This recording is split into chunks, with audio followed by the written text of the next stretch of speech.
a survivalist father took his baby daughter on a routine day hike through the Smoky Mountains and simply never came back, vanishing into thin air despite his decades of wilderness expertise. For 5 years, the mountains kept their silence while a mother waited for answers that never came, until 2 geology students rappelled into a remote crevice and found something carrying the one clue that would change everything.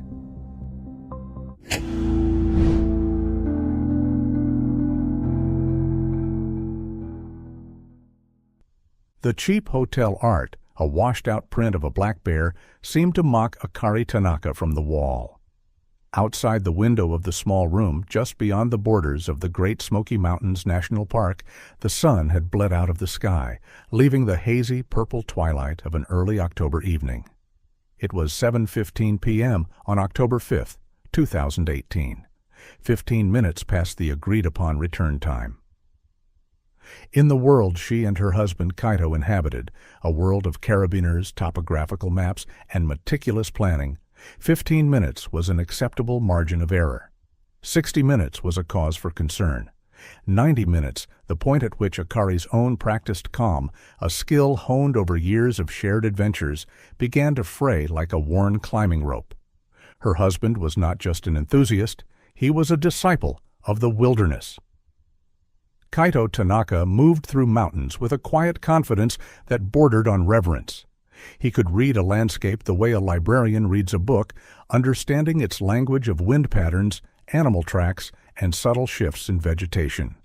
He was the man who packed 3 separate ways to start a fire for a simple day hike, who taught survival courses on weekends, who believed that nature didn't make mistakes, only people did. The idea of him simply getting lost was almost inconceivable, which is precisely why, as the clock on the bedside table ticked past 8:30 p.m., a cold, heavy dread began to settle in Akari's stomach. This was not a miscalculation. Something was wrong. She had their 14-month-old daughter, Luna. The thought was a sharp, painful pulse behind her eyes. Kaito's expertise was a shield, but with Luna, his caution would have been amplified tenfold. He would have factored in extra time for diaper changes, for unexpected toddler fussiness, for the simple, delightful slowness of showing his daughter a beetle on a leaf. He would have planned their one-day hike with buffers built upon buffers. He would never, ever risk being caught out after dark with his child. At 9 p.m., the dread solidified into action. Her hands were steady as she dialed the number for the Great Smoky Mountains National Park dispatch. She had refused the holiday time from her own job as a landscape architect, a decision that now felt like a cruel twist of fate. This trip was supposed to be a special father-daughter bonding experience.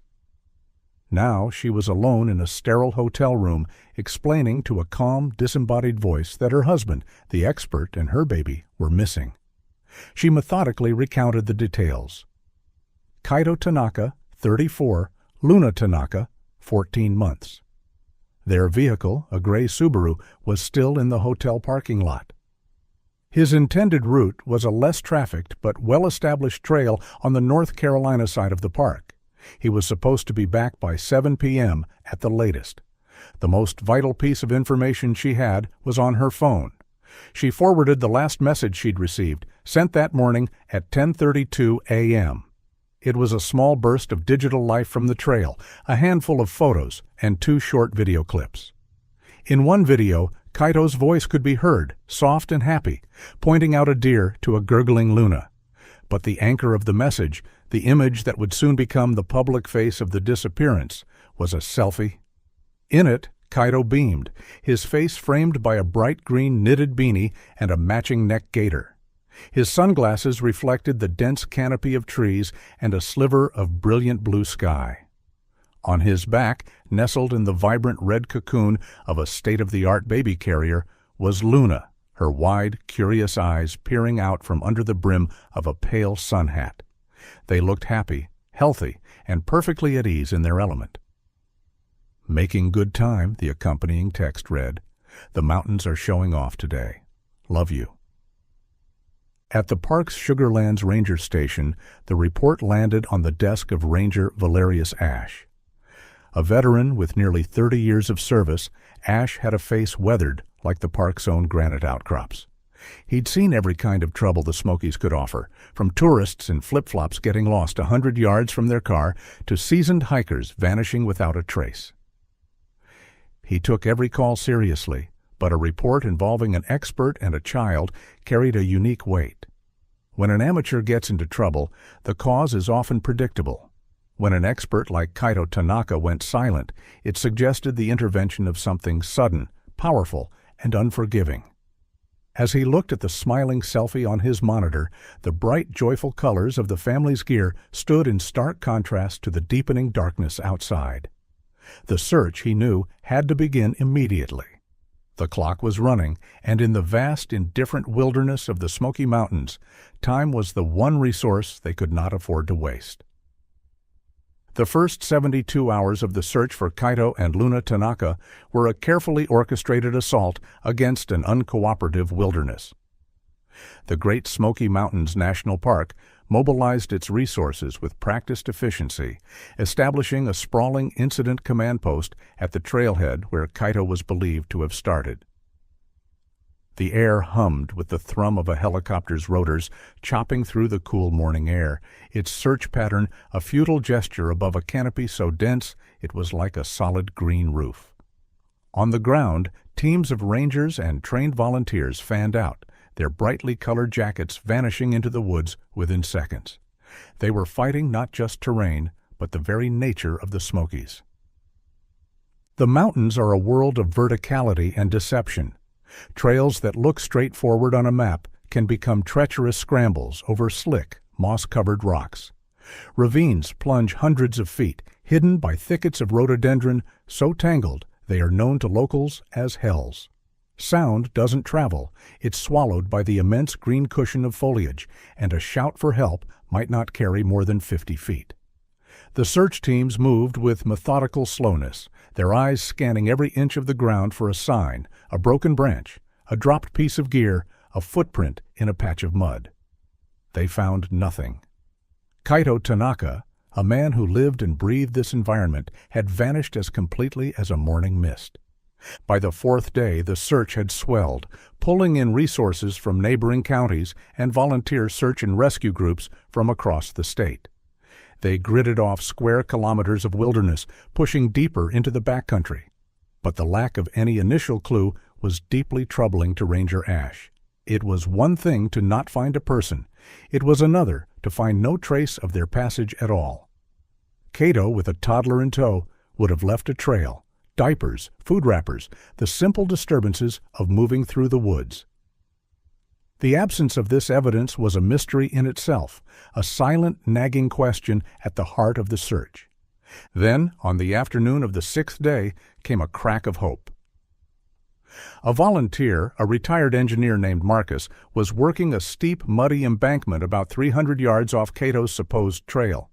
His foot slipped, and as he grabbed a root to steady himself, his fingers brushed against something cold and metallic in the dirt. He carefully dug it out. It was a brass compass, heavy and ornate, its glass face cracked and its needle frozen in place. It was clearly old, a relic from another time, but it was a tangible object in a search that had so far yielded only emptiness. The discovery sent a ripple of excitement through the command post. The compass was brought to Ranger Ash, who examined it under a bright lamp. It was a beautiful, non-functional piece of history. And it sparked a compelling, and what seemed at the time, a perfectly logical theory. Kaito was an expert, a survivalist. What if his modern GPS, his phone, had failed? It was plausible. In the deep hollows of the Smokies, satellite and cell signals were notoriously unreliable. An expert like Kaito would undoubtedly have a backup. What if that backup was this antique compass, perhaps a family heirloom he carried for good luck? And what if, in his moment of need, he discovered it was broken? This theory was seductive because it explained the inexplicable, how a master woodsman could get so hopelessly lost. It wasn't a failure of skill, but a failure of equipment, a specific, understandable point of disaster. The narrative felt right. It painted a picture of Kaito realizing his predicament, making a desperate decision to trust a faulty instrument that led him deeper into the wilderness, away from his intended path and into oblivion. This single object reshaped the entire search effort. The grids were redrawn, the focus shifting away from Kaito's planned route and into the vast, unforgiving backcountry in the direction the compass's frozen needle pointed. For weeks, teams scoured this new territory, battling the same brutal terrain, but now fueled by a specific, if flawed, hypothesis. But the new search area yielded the same result as the old one: nothing.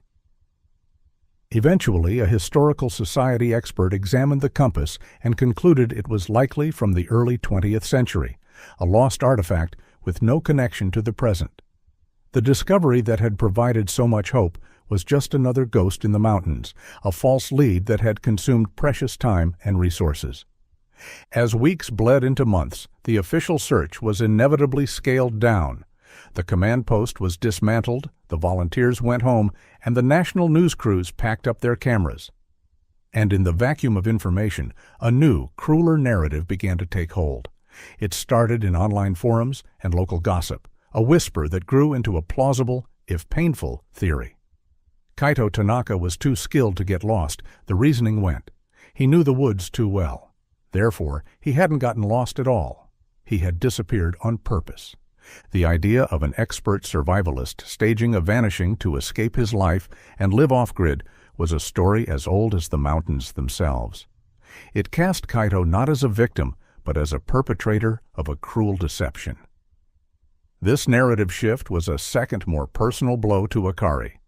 She now found herself not only grieving her missing husband and child, but also defending Kaito's character against a tide of public suspicion. She knew the man she married. He was a devoted father, a loving husband.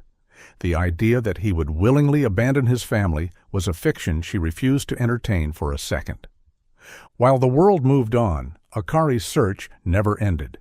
She used her savings to hire private investigators who re-interviewed witnesses and re-examined the scant evidence. On weekends, she would drive to the park herself. With a map spread across the hood of her car, she would methodically choose a section of trail, often one the official search had already cleared, and walk it with a slow, deliberate pace. She wasn't looking for her husband anymore. She was looking for a sign, any small thing he might have left behind. A piece of torn fabric from his shirt, a wrapper from Luna's favorite snack. She moved through the same woods that had swallowed her family, her quiet, lonely vigil, a stark contrast to the massive, failed operation that had preceded it. The case grew cold, filed away under the weight of 1,000 other park incidents, leaving only the silence of the mountains and the unwavering, heartbreaking hope of a wife who refused to let it be the final word. 5 years is a long time. It's long enough for grief to settle from a sharp, screaming wound into a dull, permanent ache. For Akari Tanaka, it was a period marked by quiet anniversaries and the fading hope that had once been a consuming fire. The national park had moved on, the case file on Kaito and Luna Tanaka, gathering a thin layer of dust in a records office. In the public consciousness, they had become a piece of Appalachian folklore, another ghost story whispered around campfires. The prevailing theory remained that of a deliberate disappearance, a narrative that had, over time, calcified into accepted fact for most. The mountains had reclaimed their own, as they always did. Then came August 1st, 2023. Far from any designated trail, in a remote, high-altitude section of the park, known for its monolithic granite domes and treacherous footing, two figures were meticulously working their way across a vast boulder field. They were not hikers in the traditional sense. Ben Carter and Sarah Jenkins were geology students from the University of Tennessee, spending their summer on a research grant to map granite erosion patterns. Their work required them to go where others didn't, to scramble into fissures and rappel down sheer rock faces, their world one of calipers, sample bags, and geological hammers. It was Sarah who saw it first. Perched on a high ledge to get a better vantage point for a photograph, she was scanning the complex jumble of rocks below. Her eyes, trained to notice subtle variations in color and texture, were drawn to a flash of something unnatural. Deep within a narrow, shadowed fissure between two colossal boulders, there was a patch of brilliant, insistent red. It was a color that simply did not belong in this palette of gray stone, green lichen, and brown earth. "Ben, you see that?" she called out, pointing. "Down in that crevice. Looks like a piece of trash."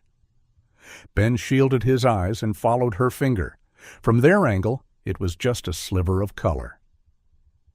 "Probably a torn rain jacket or something," he replied, his focus on logging a GPS coordinate. "Leave it. We're losing light." But Sarah couldn't shake it. There was something about the object's position that felt deliberate, intentional. It wasn't snagged on a branch or lying loosely on the surface. It was wedged, as if it had been forced deep into the rock. Beyond the simple principle of leave no trace, a powerful curiosity took hold. They were geologists. Their profession was to uncover what was hidden. They decided to investigate. Getting to the crevice was a challenge. They had to set up a temporary anchor and rappel about 30 feet down the rock face to a narrow, precarious ledge. The fissure was dark and cool, the air still and smelling of damp stone. It was about 3 feet wide at the top, tapering as it went down. And there, about 5 feet below the ledge they were standing on, was the source of the red color. It wasn't a jacket, it was a backpack. More specifically, it was a high-end, structured child carrier backpack, the kind serious hiking parents use. Its bright red fabric was compressed, squeezed tightly by the unyielding granite walls. Black straps and buckles were visible, along with the padded frame designed to keep a child comfortable. The sight was immediately jarring. A piece of gear this expensive wasn't something a person would casually discard. And its location was baffling. This wasn't a place you could simply stumble upon. To get here required ropes, gear, and a specific reason to be in one of the park's most inaccessible areas. Who would dump this here? Ben wondered aloud, his voice echoing slightly in the enclosed space. This thing probably costs $500. Maybe it fell, Sarah suggested, but even as she said it, it didn't feel right. The crevice was too narrow, too protected. They spent the next hour engaged in a frustrating and delicate extraction. Ben had to lower himself further into the fissure, his body braced against the cold rock, while Sarah guided him from above. The backpack was wedged with incredible force. They had to carefully rock it back and forth, slowly working it free from the granite's grip. Finally, with a great heave, Ben pulled it loose. It was surprisingly heavy, not just from being damp, but as if it held more than just its own weight. They hauled it up onto the ledge, their hands dirty and their arms aching. Once it was out in the open, they examined it more closely. It was weathered, certainly, but not destroyed. The red fabric was faded in some spots, but largely intact. The buckles were tarnished, but functional. It was a strange, lonely object to find in such a wild place. Their initial thought was that they should just leave it, but that felt wrong. It was a significant piece of man-made debris in an otherwise pristine environment. They made the decision to haul it out. It was a cumbersome, awkward burden on top of their own gear, and the hike back to their vehicle took them well into the evening. The next morning, they drove to the Sugarlands Ranger Station. They carried the red backpack in and set it on the front counter, explaining where they had found it. The ranger on duty was an older man with tired eyes and a name tag that read, Ash. He listened patiently to their story, nodding as they described the remote location and the difficulty of the extraction. But as he looked at the backpack, a flicker of something changed in his expression. A deep, dormant memory was stirring. The specific shade of red. The brand. He had seen this backpack before, not in person, but in a photograph that had been taped above his desk for the better part of a year, 5 years ago. A photo of a smiling man with a green hat and a baby with wide, curious eyes. Ranger Valerius Ash felt a cold chill that had nothing to do with the station's air conditioning. He turned to his computer, his fingers moving with a sudden, urgent purpose. He navigated through the digital archives to the cold case files. He typed in a name, Tanaka. The file opened, and the first thing that appeared on the screen was the selfie. Kaito and Luna. And on Kaito's back, the vibrant red carrier. It was an exact match. He looked from the screen to the mud-stained, weathered object on his counter, and back again. "Where did you say you found this?" he asked, his voice low and serious. The cold case wasn't cold anymore. It had just been blown wide open by two geology students who had simply decided not to leave a piece of trash behind in the wilderness. The rediscovery of the red baby carrier sent an electrical charge through the quiet corridors of the National Park Service and the local law enforcement agencies that had assisted in the original case. An object missing for 5 years had materialized from one of the most remote corners of the park. It was the first tangible link to Kaito and Luna Tanaka since the day they disappeared. The backpack was immediately treated not as found property, but as critical evidence. It was carefully bagged, tagged, and transported to the Tennessee Bureau of Investigation's forensic lab in Knoxville. The case was assigned to Dr. Ilara Vance. She was not a typical forensic scientist. Her specialty was a unique intersection of forensic anthropology and material science. She was the person they called when the how and when were just as important as the what. Her lab looked less like a crime scene unit and more like a university research facility, filled with microscopes, mass spectrometers, and climate-controlled chambers. She was tasked with making the backpack tell its story. What had it been through? Where had it been? And for how long? Dr. Vance and her team began a methodical, painstaking examination. They photographed every angle, every stain, every tear. They took microscopic samples of the nylon fabric, the polyester stitching, the closed-cell foam padding, and the plastic buckles. They analyzed the dirt and organic matter found trapped in its seams. This was not a quick process. It was a slow, scientific deconstruction. As the results of the various tests started coming in, a puzzling and deeply counterintuitive picture began to emerge. The initial assumption, held by everyone including Ranger Ash, was that the backpack had been wedged in that rock crevice for the entire 5-year period. It seemed the only logical explanation, but the science was telling a different story. The first anomaly was the UV degradation analysis. The backpack's vibrant red color, while faded, was far too bright. Dr. Vance's team used a spectrometer to measure the chemical breakdown of the dyes in the nylon fibers. They compared the results to exemplar models of the same material that had been subjected to controlled, long-term exposure to sunlight. The conclusion was inescapable. The backpack had seen, at most, several months of direct sunlight, not 5 years. Had it been in that exposed, high-altitude crevice for half a decade, the sun's relentless ultraviolet radiation would have bleached the red to a pale, washed-out pink or orange. Then came the analysis of the fabric's tensile strength. The nylon straps and stitching, while showing some wear, were still remarkably strong. Long-term exposure to the elements, the cycle of freezing and thawing, the constant moisture, the wind, would have made the synthetic fibers brittle. Yet the samples from the backpack retained a surprising amount of their original integrity. They had not been subjected to 5 years of harsh Appalachian weather. The most compelling piece of evidence came from the foam padding inside the shoulder straps and hip belt. Dr. Vance cut a small, discrete section from the interior of the padding. It was almost perfectly preserved.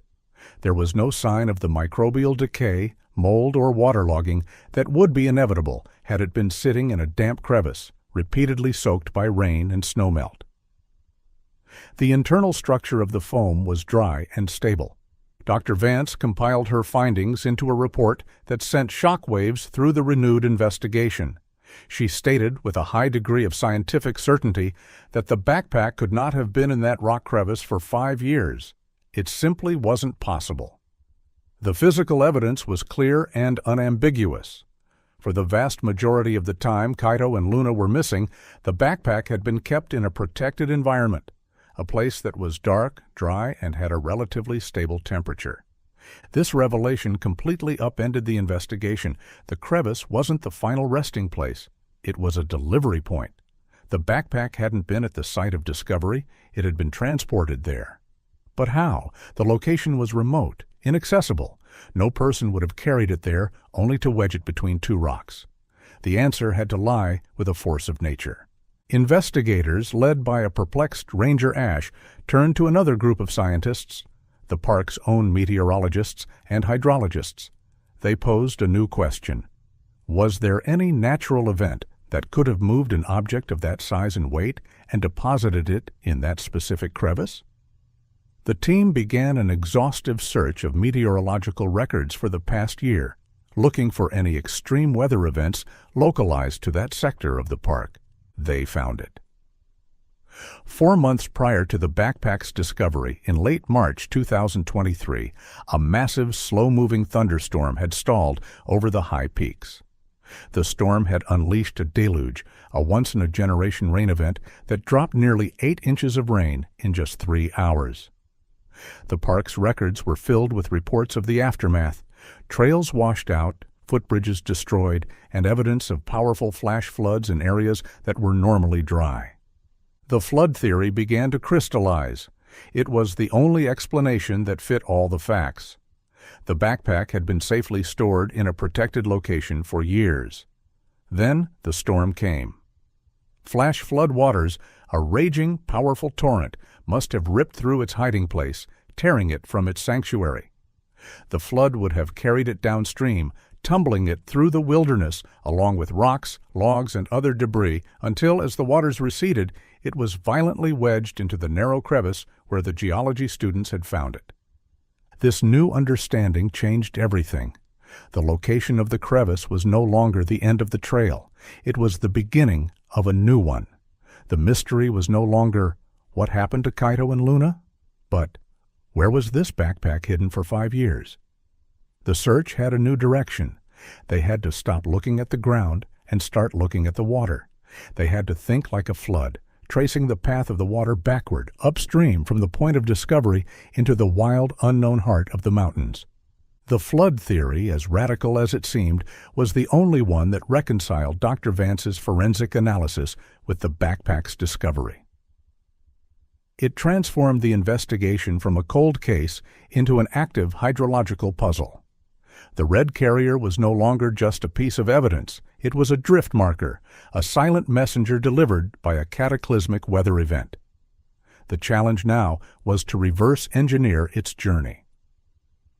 Ranger Valerius Ash assembled a specialized team, not of trackers, but of geologists and park hydrologists, scientists who understood the violent, creative power of water in a mountain landscape. Their first step was to move their operations from a traditional map table to a high-powered computer terminal. Using detailed light detection and ranging, LiDAR data, which provides a hyper-accurate 3D model of the terrain, they began to digitally reconstruct the flash flood. They fed the computer all the known variables: the location of the crevice where the backpack was found, the rainfall data from the March storm, soil saturation levels, and the known topography of the region. The goal was to create a sophisticated simulation that could model the probable flow paths of the floodwaters. It was a new frontier for a missing persons case. They weren't looking for footprints or campfire rings, they were mapping fluid dynamics. The computer models began to generate intricate, branching diagrams that looked like the veins of a leaf overlaying them on the topographical map. These were the potential ghost rivers that had raged through the park for a few short, violent hours. Each line represented a path the backpack could have taken. The team worked to narrow down the possibilities. They calculated the weight and buoyancy of the waterlogged backpack, factoring in its tendency to get snagged or tumble rather than float freely. This allowed them to eliminate hundreds of smaller, less powerful flow paths. The object was heavy enough that it would have likely been carried by a primary, high-velocity channel. Slowly, painstakingly, the web of possibilities began to shrink. After days of running simulations and cross-referencing the data, the models consistently pointed to one specific source, a rugged, steep-walled drainage basin several miles upstream from the discovery site. It was a bowl-shaped watershed, a natural funnel for rainwater, known on old park maps by the grimly descriptive name Widow's Grief Basin. The area was a cartographer's nightmare, a chaotic jumble of cliffs, rockfalls, and nearly impenetrable vegetation. Ranger Ash felt a knot tighten in his stomach as he looked at the targeted area on the map. Widow's Grief Basin had been on the outermost periphery of the original search grid in 2018. It was so far from Kaito's intended trail, and the terrain was so notoriously difficult that it had been deemed an improbable search zone. A team had done a cursory flyover in a helicopter, but they had seen nothing, and ground teams were never sent in. The probability of Kaito, an expert hiker with a child, ending up in such a punishing and out-of-the-way location had seemed astronomically low. But the water did not lie. The flood path was a clear, undeniable scientific conclusion. The focus of the entire operation shifted with a sudden, palpable intensity. This was their chance. It was perhaps their last chance. Ranger Ash began assembling a new ground team, but this team was different from the large-scale volunteer effort of 5 years ago. He handpicked a small group of the park's most elite specialists, a technical climbing expert, a wilderness paramedic, and a handful of seasoned backcountry rangers who were as comfortable on a vertical rock face as they were on a paved path. Their mission was redefined. They were no longer searching for a person in a general area. They were searching for a specific type of place within a scientifically defined zone. Their new primary objective, as Ash briefed them, was to locate the original hiding place of the backpack. "Think like a survivor," he told them, his voice grave. "If you were injured, if you needed to get out of the elements with a child, where would you go? We're not looking for just anywhere. We're looking for a shelter, a cave, a deep overhang, a protected rock shelter, someplace dark and someplace dry." Armed with the new hydrological maps and a renewed, if somber, sense of purpose, the team prepared to venture back into the Smokies. They were heading into Widow's Grief Basin, an area the original investigation had dismissed, to follow the ghost of a flood back to its source. They were looking for the place where the red backpack had waited in silence for 5 long years. The entry into Widow's Grief Basin was arduous. There were no trails here, not even faint game paths. The team moved through a world that seemed actively hostile to human passage. They scrambled over enormous slick boulders slick with ancient moss, pushed through claustrophobic thickets of mountain laurel, and rappelled down short, steep cliffs into creek beds choked with debris. Every foot of progress was earned. The air was thick with the smell of damp earth and decaying leaves, a primal scent that felt untouched by time. The hydrological maps guided their general direction, keeping them within the flood's primary drainage channel, but the microterrain required constant improvisation. They focused their search on the rock formations lining the basin. They were looking for the specific geological features that could offer refuge: solution caves carved by water, deep recesses under fallen boulders, and ledges shielded by natural overhangs. For 2 days, they found nothing. They explored a dozen shallow alcoves and small caves, but all were damp, exposed, or showed no signs of human habitation. The optimism that had fueled the start of the mission began to wane under the sheer physical and mental toll of the search. On the 3rd day, the team was working along the base of a sheer 100-foot granite cliff face. A curtain of gnarled, ancient rhododendron, thick as a wall, grew against the rock. It was the kind of feature most would pass by, assuming it was solid vegetation. But one of the younger rangers, a man named Leo, had a climber's eye for subtle variations in the rock behind the greenery. He thought he saw a shadow, a patch of deeper darkness behind the leaves that didn't look right. "Hold up," he called out, pointing. "Something back there." It took 2 of them 10 minutes with machetes to hack a narrow path through the dense, woody tangle of rhododendron. As they cut away the final branches, they revealed it, a dark, narrow opening in the cliff face, about 4 feet high. It was a true rock shelter, a horizontal fissure in the granite, its entrance almost perfectly concealed by the thick vegetation. The floor of the shelter was about 5 feet above the basin floor, on a natural ledge. It was dry. Ranger Ash felt a surge of adrenaline. This was the right kind of place. He was the first to pull himself up onto the ledge and peer inside. The shelter was not deep, perhaps 15 feet from front to back, and about 20 feet wide. The air inside was cool and still.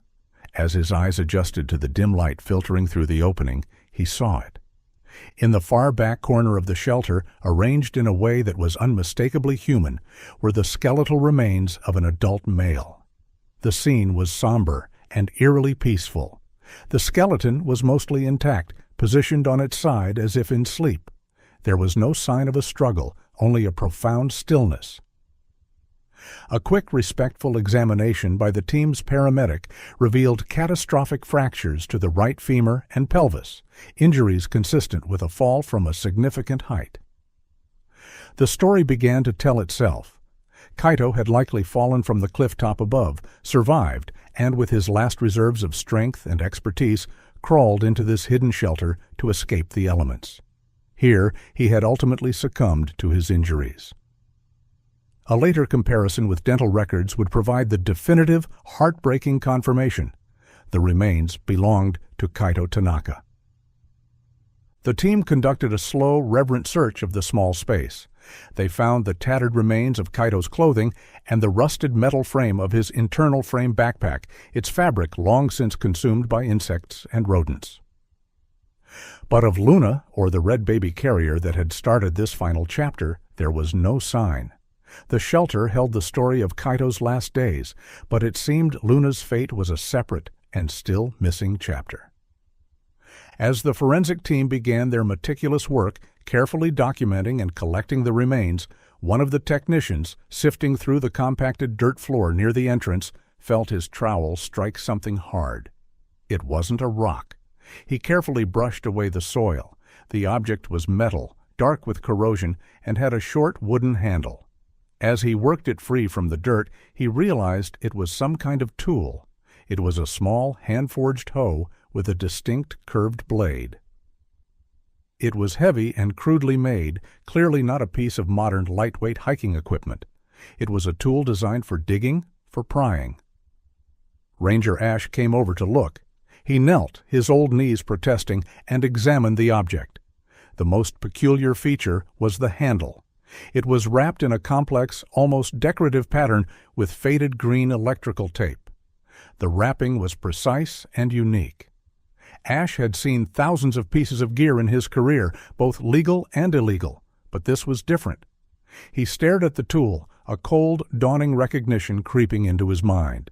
He had seen this exact style of wrapping before, years ago. On gear he had confiscated from a local couple he'd repeatedly run into for park infractions. Minor things like camping without a permit, but they always carried tools like this. They were suspected of being ginseng poachers. The tool was a seng hoe, an instrument used exclusively for the illegal harvest of wild American ginseng, a root more valuable by weight than gold in some markets. And it absolutely did not belong to Kaito Tanaka. The discovery of the seng hoe shattered the tragic accident narrative. Kaito had not been alone. Someone else had been here, in this shelter. The investigation, which had just found a resolution, was instantly reborn with a host of new, terrifying questions. This was no longer just a search and rescue mission that had ended in tragedy. It had become a potential crime scene. The discovery of the seng hoe was like a key turning in a lock that no one knew existed.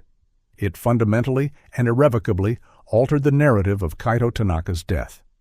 He was no longer a solitary victim of the mountain's indifference. He had company in his final moments.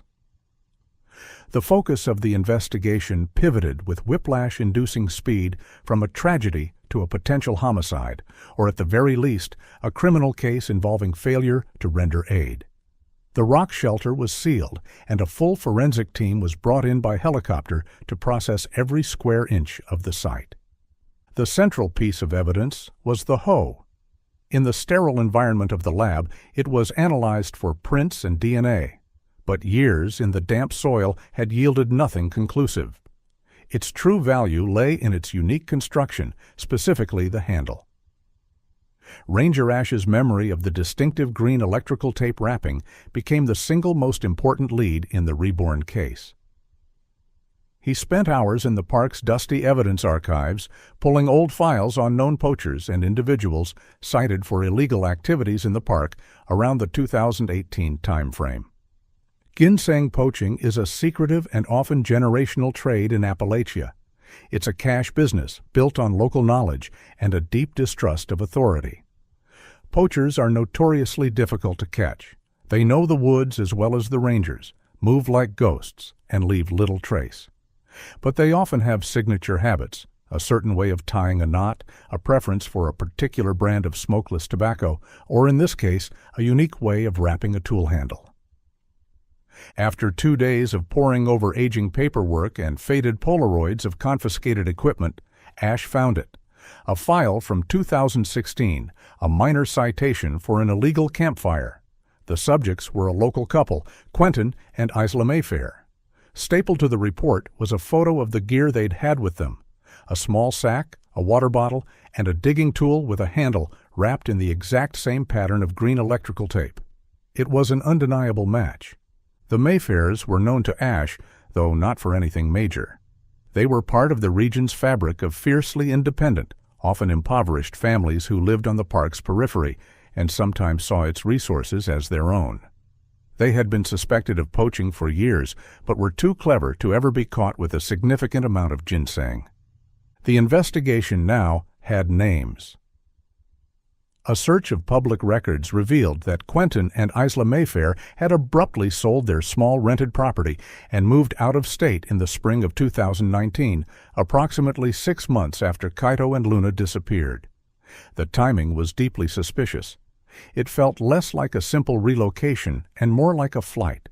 Investigators from the Tennessee Bureau of Investigation took over, using digital breadcrumbs to track the couple's path. They had moved first to West Virginia, then to a rural corner of Kentucky. Their trail was not deliberately hidden, but it was faint, the trail of people living on the margins, paying for things in cash and avoiding official documentation. After several weeks of painstaking work, they were located. The Mayfairs were living in a small, rundown house at the end of a long dirt road in a remote county in eastern Kentucky. And they were not alone. Neighbors reported that the couple had a daughter, a quiet, shy girl about 6 years old. They were known to be intensely, almost obsessively, protective of her. The existence of the child sent a wave of tense, almost unbearable speculation through the investigative team. The age was right. Could it be? Was it possible that Luna Tanaka was not dead, but had been living with this couple for 5 years? The situation was now extraordinarily delicate. If the child was Luna, a heavy-handed, aggressive approach could be catastrophic for her. She would have no memory of Kaito or Akari. The Mayfairs were, for all intents and purposes, the only parents she had ever known. A sudden, violent separation could inflict a new and profound trauma. A plan was carefully formulated. It would be a soft approach. A small team of investigators, including Ranger Ash, whose familiar, weathered face might be less intimidating than that of a city detective, would make the trip to Kentucky. They wouldn't go in with sirens and a warrant. They would go in with a question. They would knock on the door, present the facts as they knew them, and see how the Mayfairs reacted. The centerpiece of their strategy was not a weapon or a warrant, but a single object sealed in an evidence bag, the hand-forged sengho with its distinctive green-taped handle. They were banking on the hope that the sight of this ghost from their past would be enough to break 5 years of silence. The drive to eastern Kentucky was a quiet, tense affair. The landscape shifted from the sharp peaks of the Smokies to the rolling, worn-down hills of coal country. The house was exactly as the records described. A small white clapboard structure at the end of a rutted dirt lane surrounded by untamed woods. A few rusted toys were scattered in the overgrown yard. As the investigators' unmarked car pulled up, a thin curtain twitched in a front window. Ranger Ash, flanked by 2 TBI agents in plain clothes, walked up the creaking wooden steps and knocked on the door. After a long moment, the door opened a few inches, held by a chain. A man's face appeared in the gap. It was Quentin Mayfair. He was thinner than Ash remembered, his face etched with a permanent look of weary suspicion. "We're not buying anything," Quentin said, his voice flat. "We're not selling," one of the agents replied calmly. "We're here to talk about an incident in the Great Smoky Mountains National Park from October of 2018. The flicker of fear in Quentin's eyes was unmistakable. "Don't know what you're talking about. We ain't been there in years." He tried to close the door, but the agent put a hand flat against it, not forcing it, but holding it in place. From inside the house, a woman's voice called out, sharp with anxiety. "Quentin? Who is it?" Isla Mayfair appeared behind her husband. She looked older than her years, her face pale and drawn. It was then that the second agent slowly and deliberately raised the clear evidence bag he was holding. Inside, resting on a sterile white background, was the Sang Ho. The faded green electrical tape seemed to glow with unspoken history. The effect on Isla was instantaneous and devastating. The color drained from her face. Her hand flew to her mouth, and a choked sob escaped her lips. The carefully constructed wall of denial she and her husband had lived behind for 5 years crumbled to dust in that single moment. Quentin's own defiant posture collapsed as he saw his wife's reaction. He unlatched the chain and stumbled back into the living room. Ash and the agents stepped inside.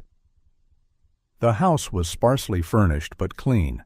A little girl with dark hair and wide, solemn eyes peeked out from behind a doorway before being gently shooed back by Isla. It was Isla who spoke first, her voice a torrent of words held back for half a decade. Through racking sobs, she confessed the whole story. They had been in the basin that day, digging for ginseng, a good haul that they hoped would get them through the winter. They were packing up to leave when they heard a cry, not an animal, but a human. They followed the sound and found Kaito at the base of the cliff, his leg bent at an impossible angle, his face ashen with shock and pain. And next to him, wrapped in his jacket, was the baby, Luna, crying from cold and fear, but miraculously unharmed. Kaito, delirious and knowing he was dying, had begged them, not for himself, but for his daughter. "Save her," he had pleaded, pushing the baby towards them. "Please, take her. Save my baby." They had panicked. They were there illegally. They were terrified of being implicated in his death, of being sent to prison. In a moment of desperate, flawed reasoning, they made a choice. They took the child. They took the red baby carrier, which held diapers and formula. They left Kaito with their water bottle and fled, scrambling out of the basin in a blind terror. In their haste, Quentin had dropped his Sang Ho in the shelter. They didn't realize it was gone until they were miles away. They drove all night, the silent, wide-eyed baby in the back seat. They told themselves they would drop her at a hospital or a church, but they never did. Days turned into weeks. They were poor, childless, and had fallen into a strange, desperate love with the little girl who had fallen into their lives. They gave her a new name, raised her as their own, and lived every single day under the shadow of what they had done. Quentin and Isla Mayfair were taken into custody without resistance. Their daughter was gently taken into the care of Child Protective Services, a specialist explaining that her parents had to go away for a while. A DNA sample was taken from the child and rushed for testing. The call came to Akari Tanaka 2 days later. The voice on the other end of the line told her that her husband's remains had been found. But before she could fully process that wave of old, familiar grief, the voice delivered a second, impossible piece of news. They had found her daughter. Luna was alive. The case was officially solved, but for Akari, a new and profoundly complex journey was just beginning. The reunion she had dreamed of for years would be with a 6-year-old girl who did not know her, a child whose entire world was about to be turned upside down. Justice had been served, but the resolution was a mosaic of sorrow and hope, a testament to the enduring, complicated consequences of a single, panicked decision made high in the lonely heart of the Smoky Mountains.